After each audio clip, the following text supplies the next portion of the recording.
देखो भाई, वैद्युत विभव क्या होता है?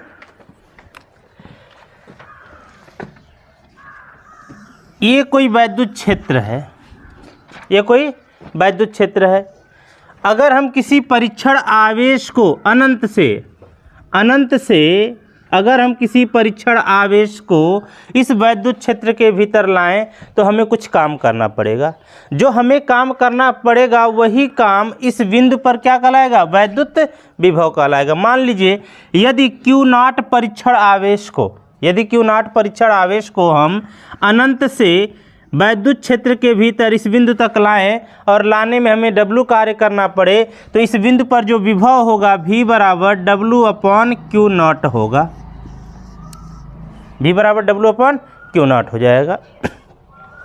ये विभव हो गया। विभवांतर भी तुम्हारा इसी तरीके का होता है। विभवांतर क्या होता है भाई?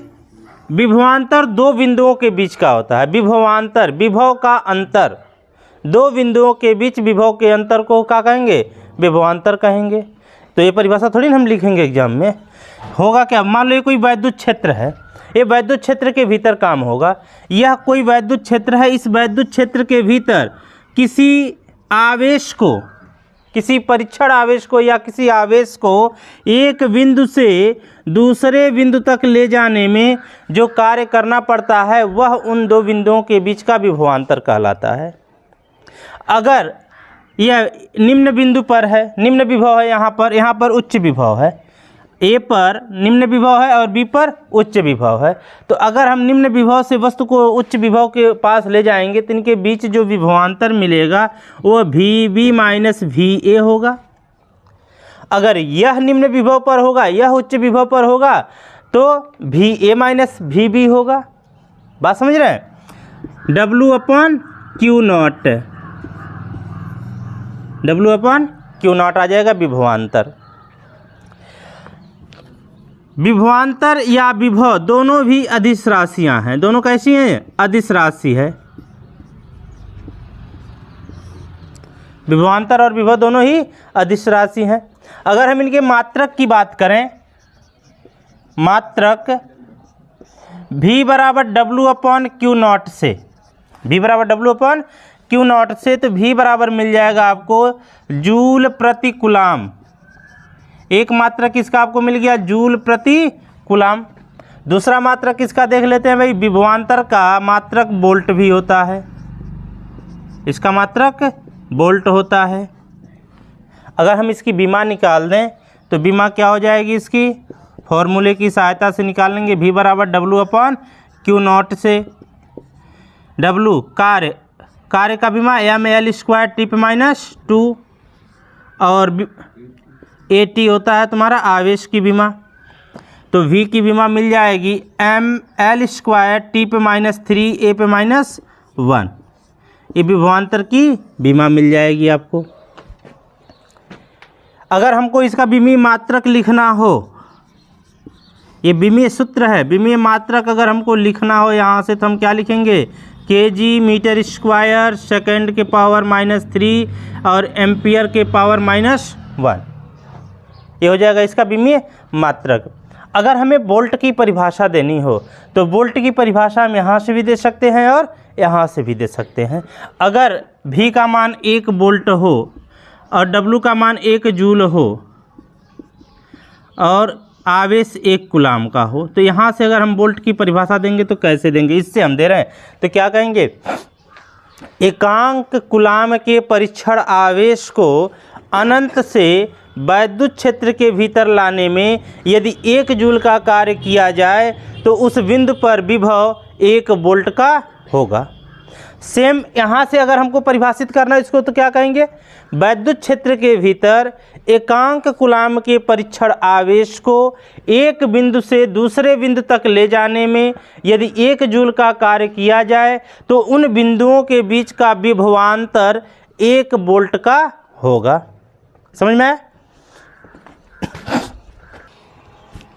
वैद्युत क्षेत्र की दिशा में विभव घटता है। मान लो यहाँ पर वैद्युत क्षेत्र की दिशा यह है, वैद्युत क्षेत्र की दिशा यह है, तो जब हम वैद्युत क्षेत्र की दिशा में होंगे तो विभव का मान क्या होगा? घटेगा। विभव, अब बताओ अगर हम यहाँ पर ये वैद्युत क्षेत्र है, इसमें हम बात करें तो इस पॉइंट पर विभव ज़्यादा होगा कि इस पॉइंट पर विभव ज़्यादा होगा? हमने बताया वैद्युत क्षेत्र की दिशा में, वैद्युत क्षेत्र की दिशा में विभव घटता है, विभव घटता है। तो ये है तुम्हारा वैद्युत क्षेत्र। तो दिशा कौन होगी? इधर है, इधर जाओगे तो विभव क्या होगा? घटेगा। इधर रहोगे तो विभव क्या होगा? बढ़ेगा। तो अगर मैं इस पॉइंट को B कर दूं और इस पॉइंट को A कर दूं तो बताओ विभव B पर ज़्यादा होगा कि A पर ज़्यादा होगा? A पर ज़्यादा होगा, क्योंकि वैद्युत क्षेत्र की दिशा में ये क्या है? इधर वैद्युत क्षेत्र की दिशा में A इधर पहले है, तो बिंदु A पर विभव अधिक होगा और B पर विभव कम होगा। तो वैद्युत क्षेत्र की दिशा में जाने पर विभव का मान घटता है। ठीक है, एक और छोटा सा टॉपिक हम इसमें समझ लेते हैं। वैद्युत क्षेत्र में दो बिंदुओं के बीच एक आवेश को ले जाने में किया गया कार्य और उससे प्राप्त वेग।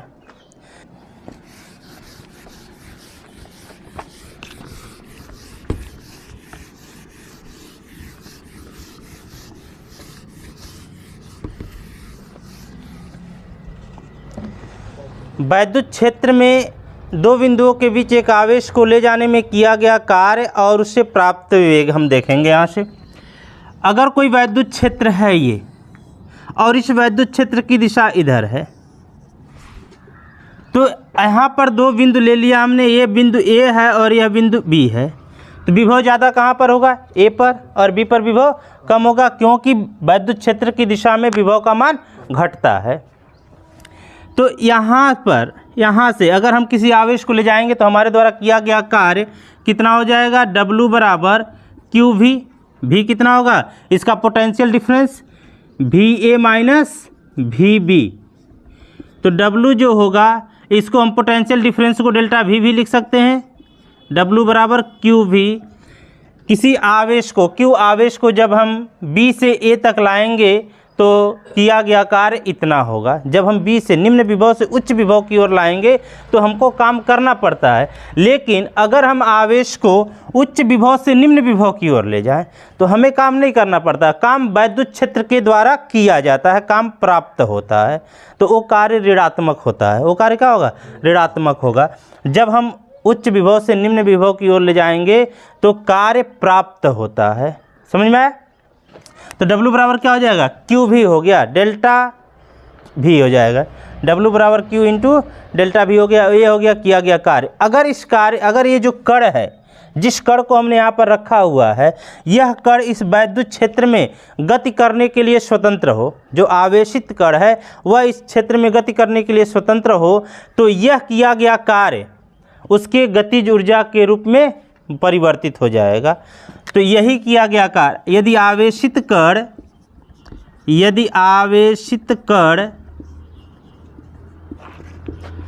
गति करने के लिए स्वतंत्र हो, गति करने के लिए स्वतंत्र हो,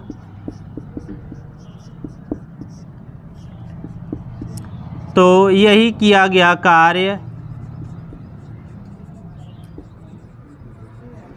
गतिज ऊर्जा में परिवर्तित हो जाएगा।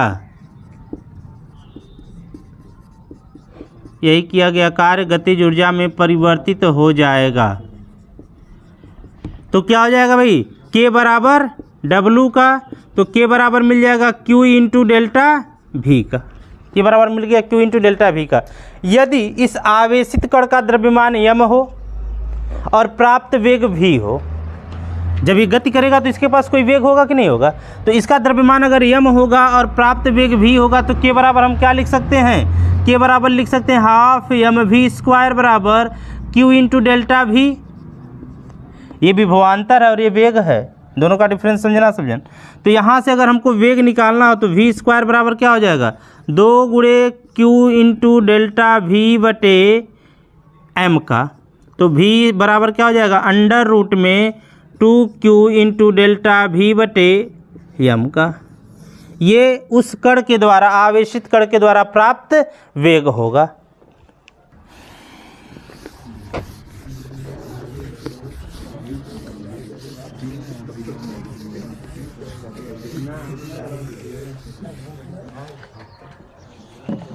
देखो भाई, अगला टॉपिक है इलेक्ट्रॉन बोल्ट। इलेक्ट्रॉन बोल्ट नाम से ऐसा लगता है कि जैसे बोल्ट आ गया तो विभव या विभवांतर का मात्रक होगा, लेकिन ये विभव या विभवांतर का मात्रक नहीं होता है। इलेक्ट्रॉन बोल्ट कार्य या ऊर्जा का मात्रक होता है। कार्य या ऊर्जा का बहुत छोटा मात्रक है, बहुत छोटा मात्रक है।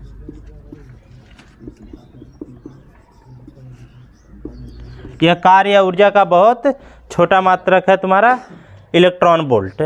इलेक्ट्रॉन बोल्ट वह कार्य होता है जो किसी इलेक्ट्रॉन को एक बिंदु, विद्युत क्षेत्र के भीतर एक बिंदु से दूसरे बिंदु तक ले जाने में किया जाता है। एक इलेक्ट्रॉन बोल्ट बराबर, एक इलेक्ट्रॉन बोल्ट बराबर 1.6 × 10⁻⁻19 जूल होता है। 1.6 × 10⁻⁻19 जूल होता है। इलेक्ट्रॉन बोल्ट को हम ईवी से लिखते हैं, तो एक ईवी बराबर 1.6 × 10⁻⁻19 जूल।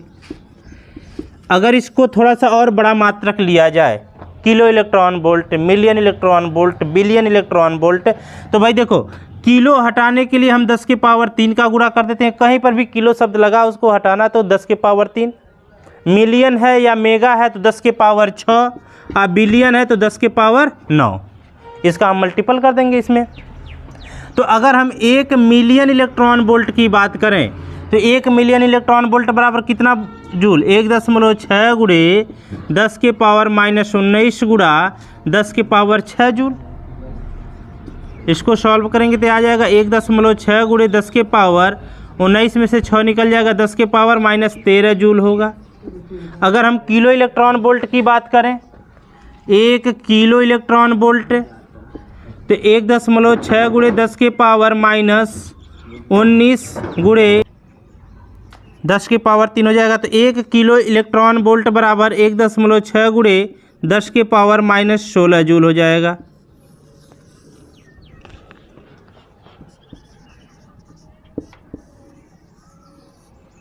बिलियन इलेक्ट्रॉन बोल्ट देखा जाए, 1 बिलियन इलेक्ट्रॉन बोल्ट बराबर 1.6 × 10⁻⁻19, तो बिलियन के लिए 10⁻9 से गुणा कर देंगे यहाँ पर, तो ये आ जाएगा 1.6 × 10⁻−10 जूल आ जाएगा 1 बिलियन इलेक्ट्रॉन बोल्ट बराबर।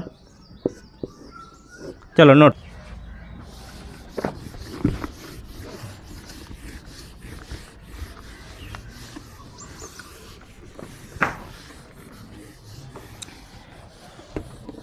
अगला टॉपिक है बिंदु आवेश के कारण किसी बिंदु पर वैद्युत विभव। बिंदु आवेश के कारण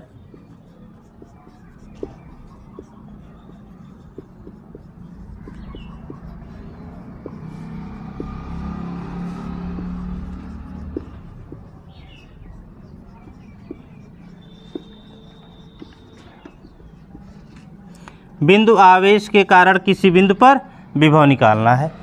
मान लो बाबू यहाँ पर तुम्हारे पास कोई आवेश है +q, यहाँ +q आवेश है, इससे स्मॉल r दूरी पर एक बिंदु A है जहाँ पर हमें वैद्युत विभव की गणना करनी है कि इस बिंदु A पर विभव कितना है, यही हमको निकालना है यहाँ से। तो इसको हम पॉइंट O कर दें। पॉइंट O पर +q आवेश है, इससे r दूरी पर एक बिंदु A है, यहाँ पर हमें विभव की गणना करनी है। O से स्मॉल x दूरी पर एक परीक्षण आवेश Q0 रखा हुआ है, एक परीक्षण आवेश Q0 रखा हुआ है। तो इस +q आवेश के कारण इस परीक्षण आवेश पर लगने वाला बल कूलाम के नियमानुसार हम लोग निकाल लेंगे। F बराबर 1/4 पाई ε0 इंटू Q1 Q2/r² से। तो F बराबर यहाँ से क्या मिल जाएगा 1/4 पाई ε0 Q1 का मान Q और Q2 का मान Q0 बटे R की जगह कितना, यहाँ से यहाँ तक की दूरी x है तो x² हो जाएगा। तो ये लगने वाला बल हो गया इस पर। अब हम क्या करेंगे, इस परीक्षण आवेश को यहाँ से बहुत ही कम दूरी डेल्टा x दूरी हम इधर विस्थापित करेंगे। तो परीक्षण आवेश को dx दूरी विस्थापित करने में किया गया कार्य W बराबर क्या हो जाएगा, F इंटू माइनस dx का वैल्यू यहाँ से हम पुटअप करेंगे तो मिल जाएगा आपको W बराबर, F का मान यहाँ से रख दो 1/4 pi epsilon not into Q0 बटे x² माइनस dx। ये कार्य हो गया। ये कार्य कब का है, जब हम इस परीक्षण आवेश को बहुत कम दूरी dx दूरी विस्थापित किए हैं।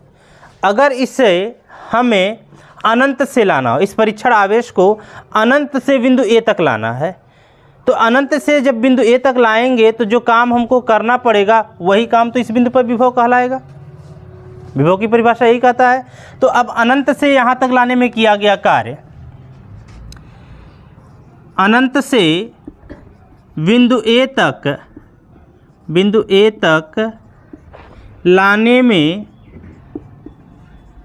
लाने में किया गया कार्य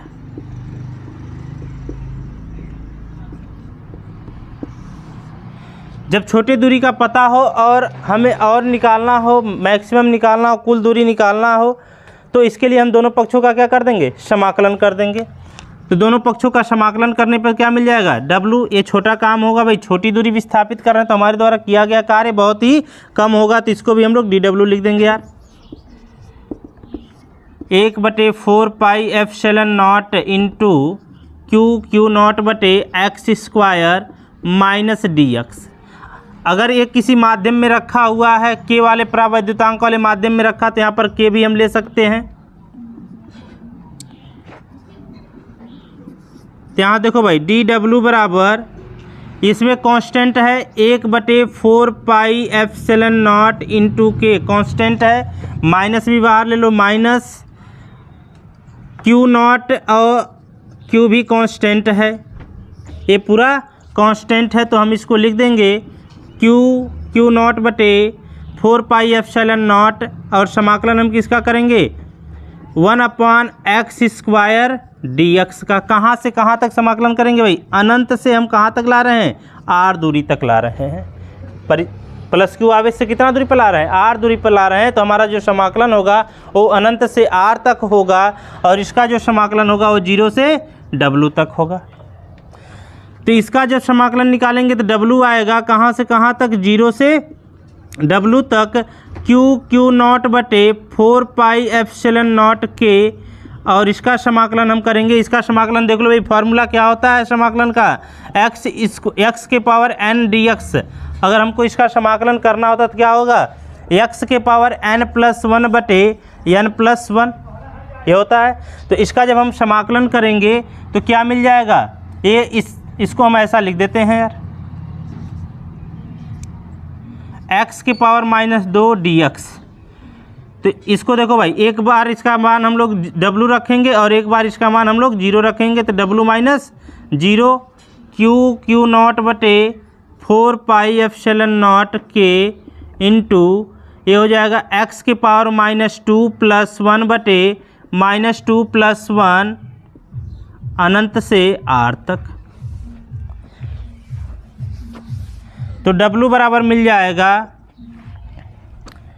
Q0 बटे 4 pi epsilon not K into x के पावर -1 बटे -1 अनंत से r तक। Q0 बटे 4 pi epsilon not K into 1 minus 1/x के पावर अनंत से r तक। माइनस बाहर कर दो यहाँ से यार, तो W बराबर माइनस क्यू नॉट बटे 4 एप्सिलॉन नॉट के। एप्सिलॉन नॉट के यहाँ तो माइनस पहले से ही था,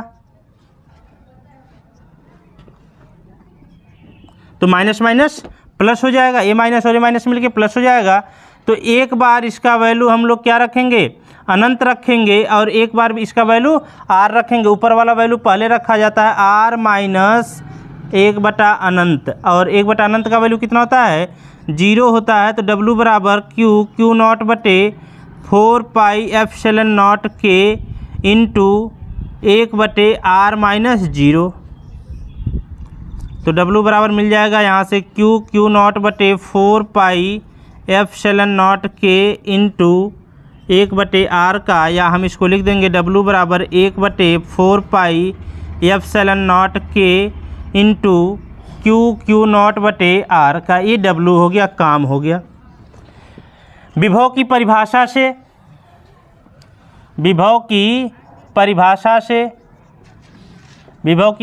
क्या कहता है भाई, V बराबर W/Q नॉट होता है। तो W का मान हमने निकाल रखा है 1/4 एप्सिलॉन नॉट के इंटू क्यू नॉट बटे R इंटू क्यू नॉट से क्यू नॉट कैंसिल हो जाएगा। तो V बराबर मिल जाएगा 1/4 एप्सिलॉन नॉट के इंटू Q/R। यह हो गया विभव की, इस बिंदु A पर विभव का फॉर्मूला की कितना विभव यहाँ पर उत्पन्न होगा। यदि यह जो आवेश है वह वायु या निर्वात में हो तो K का वैल्यू क्या हो जाएगा, 1 हो जाएगा। वायु या निर्वात के लिए K बराबर 1 हो जाएगा। तो V बराबर मिल जाएगा 1/4 एप्सिलॉन नॉट इंटू Q/R।